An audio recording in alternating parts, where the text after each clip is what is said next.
माँ, आपको कितनी बार बोल रखा है जब मेरे मेहमान इस घर में आया करें तो आप चुपचाप रूम में चली जाया करो। आपको एक बात समझ नहीं आती क्या? कितनी बार एक ही बात बोलनी पड़ेगी मुझे आपको? अरे बेटा, तू ऐसे कैसे बात कर रहा है? तेरे मेहमान आएंगे तो आराम से बैठेंगे, तू बात कर, मुझे कोई प्रॉब्लम नहीं है। मैं अंदर क्यों जाऊं? और वैसे भी मैं तेरे मेहमानों को खाने ही जाऊंगी। मैं कुछ बोल रही हूँ क्या? अरे साहब, ये आप कैसे बात कर रहे हैं अपनी माता जी से?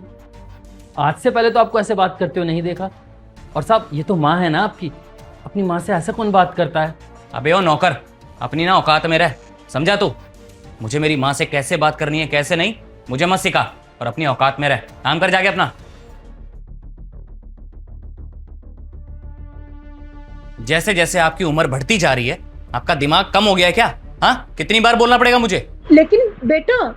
लेकिन वेकिन कुछ नहीं, चुपचाप ना अपनी। मेरे मेहमान आ गए हैं तो अब अंदर चले जाना।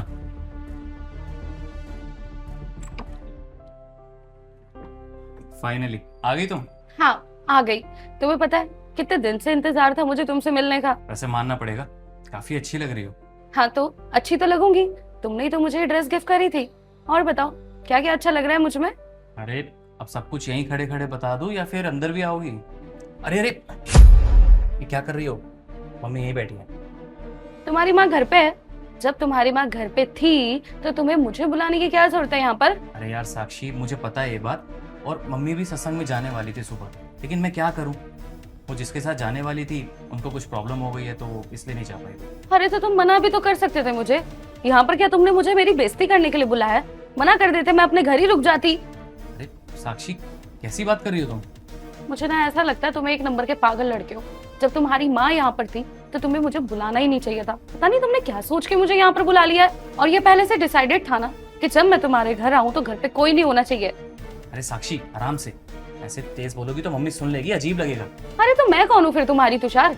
साक्षी ऑफ कोर्स तुम ही हो मेरे लिए सब कुछ। अगर मैं ही तुम्हारी सब कुछ होती ना तो तुम मेरे बारे में सोचते, या तो अपनी माँ को बाहर भेज देते या मुझे कहीं बाहर मिलने बुलाते। अरे यार साक्षी, ऐसा कैसे कर सकता हूँ मैं इनके साथ?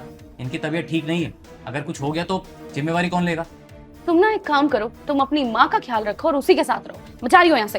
अरे सुनो साक्षी, कहाँ जा रही हो? जा रही हूँ मैं यहाँ से, क्योंकि मुझे तुम्हारे साथ अब कोई रिश्ता नहीं रखना, क्योंकि तुम्हारी माँ तुम्हारे लिए इतनी इंपॉर्टेंट है। कल को अगर मेरी शादी होगी ना इस घर में तो मैं तो इस घर को संभालने में ही अपनी जिंदगी बिता दूंगी, और मुझे ऐसा कुछ नहीं करना है, अपनी जिंदगी जीनी है मुझे, इसलिए मैं जा रही हूँ यहाँ से। अच्छा ठीक है, तुम बताओ तुम चाहती क्या हो? मैं बस इतना चाहती हूँ कि तुम हम दोनों में से किसी एक को चूज करो, या तो अपनी माँ को या फिर मुझे। चूज करूँ मतलब? मैं सही बोल रही हूँ, तुम जल्दी डिसाइड करो, तुम्हारी माँ या फिर मैं। तुम एक काम करो, चलो मेरे साथ।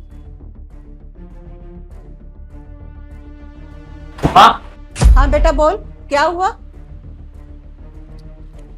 ये आपका दिया हुआ कैश, रखो इसे अपने पास। और ये आपने जो दिलाया था मुझे फोन, और ये गाड़ी की चाबी, ये सब मैं आपको वापस करता हूं। मुझे इनमें से कुछ भी नहीं चाहिए, क्योंकि अभी के अभी ना मैं आपको और इस पूरे घर को छोड़ के जा रहा हूं। अब रहना अकेले ही। लेकिन बेटा मेरी बात तो सुन। लेकिन वेकिन कुछ नहीं, मुझे ना आपके हिस्से से कुछ भी नहीं चाहिए, ना ये घर, ना प्रॉपर्टी, ना ही आपका दिया हुआ सामान, गाड़ी वगैरह कुछ भी नहीं चाहिए मुझे, क्योंकि मुझे इस लड़की के साथ रहना और मेरे को सिर्फ ये चाहिए अपनी जिंदगी में। क्योंकि जो माँ मेरी बात नहीं मान सकती, मुझे उसके साथ रहना ही नहीं है। और ये लड़की मेरी सारी बात मानती, और चाहे इसको पाने के लिए मुझे सब कुछ दांव पे क्यों ना लगाना पड़े, सब कुछ क्यों ना छोड़ना पड़े, मुझे सिर्फ और सिर्फ इसी के साथ रहना। क्योंकि मैंने फैसला ले लिया है, इस लड़की से मैं प्यार करता हूँ और पूरी जिंदगी इसी के साथ रहूंगा। बेटा तू घर को छोड़ के जा रहा है, तेरा दिमाग खराब हो गया है? अरे हाँ माँ, ये कोई मजाक करने का टाइम है? सच कह रहा हूं मैं, जा रहा हूं मैं इस घर को छोड़ के। चले, अब हम एक साथ रहेंगे। ओ हेलो, कहाँ चले? मैं कहीं नहीं जा रही हूँ तुम्हारे साथ। और मैं इतनी बेवकूफ हूँ क्या जो तुमने ये सब कुछ अपनी माँ को दे दिया है, ये घर छोड़ दिया, अपने पैसे छोड़ दिए, प्रॉपर्टी छोड़ दी। अब तुम मुझसे ये उम्मीद कर रहे हो कि मैं तुम्हारे साथ चल के रहूं? सड़क पे नहीं बितानी मुझे अपनी जिंदगी, ना तुम्हारे साथ भिखारी बन के रहना। बहुत अच्छे घर से हूँ मैं, एक भिखारी के साथ नहीं रह सकती, समझे तुम? मुझे नहीं रहना तुम्हारे साथ, समझे? वाह साक्षी वाह, तो ये है तुम्हारा असली रूप। तुम्हें क्या लगा सब कुछ छोड़ छाड़ के, अपनी माँ को छोड़ के मैं तुम्हारे साथ ऐसे ही चला जाऊंगा? गलत फहमी है तुम्हारी। फॉर योर काइंड इन्फॉर्मेशन, ये मेरी और मेरी माँ की प्लानिंग थी। हम दोनों ने मिलकर डिसाइड किया था ताकि तुम्हारी सच्चाई सामने ला सको कि तुम सच में कैसी हो, मुझसे प्यार करती हो या फिर मेरे पैसों से। और देखो ना, तुम्हारी सारी सच्चाई मेरे सामने आ गई। सीरियसली, मैंने कभी सपने में भी नहीं सोचा था कि तुम इस टेस्ट में फेल हो जाओगी। मुझे तो लगा था कि तुम मुझसे सच में प्यार करती हो साक्षी।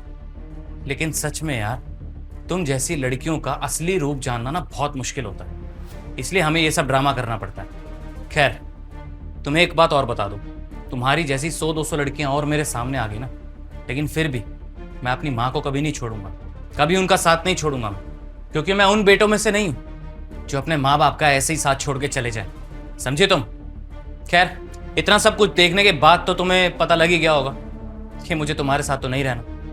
अब तुमसे हाथ जोड़ के विनती है, निकलो यहाँ से। और हाँ, आज के बाद मुझे कांटेक्ट करने की कोशिश मत करना, और सफाई देने की तो कोई जरूरत है भी नहीं। लेकिन तुषार, बोला ना तुमसे, मुझे कुछ नहीं सुनना, जाओ यहाँ से।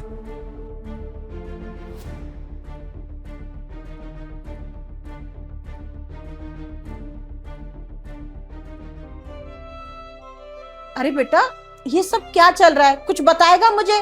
मैं सुबह इतना रेडी होके सत्संग के लिए जाने वाली थी और तूने मुझे यहाँ बिठा लिया कि कोई लड़की आएगी उससे मिलवाएगा। ये कौन थी? और तूने ये भी कहा था कि तू बदतमीजी से बात करेगा। देख, सच सच बता कि चल क्या रहा है? देखो माँ, पहली बात तो ये कि मैंने जो भी आपसे बदतमीजी से बात करी उसके लिए मुझे माफ़ कर देना। I am really sorry. और ये सब सारा ड्रामा मैंने जानबूझ के किया ताकि मैं इस लड़की की सच्चाई सामने ला पाऊँ।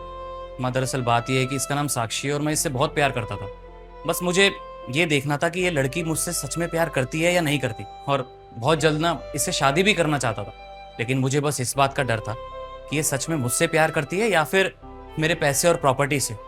तो बस इसलिए मैंने ये सब ड्रामा रचा और आपके साथ बदतमीजी से बात करी। और देखो ना, जैसे इस लड़की को पता चला कि मैं सब कुछ छोड़ रहा हूँ, आपको छोड़ रहा हूँ, ये प्रॉपर्टी छोड़ रहा हूँ, इसने अपने रंग दिखाने स्टार्ट कर दिए।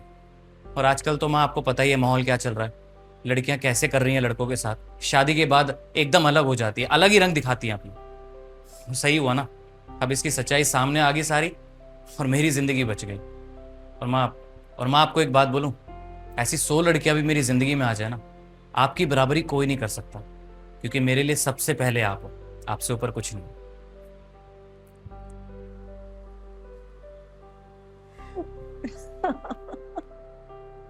अरे साहब, ये चल क्या रहा है? अब तो कहानी बिल्कुल ही अलग है। और अभी कोई आया था क्या?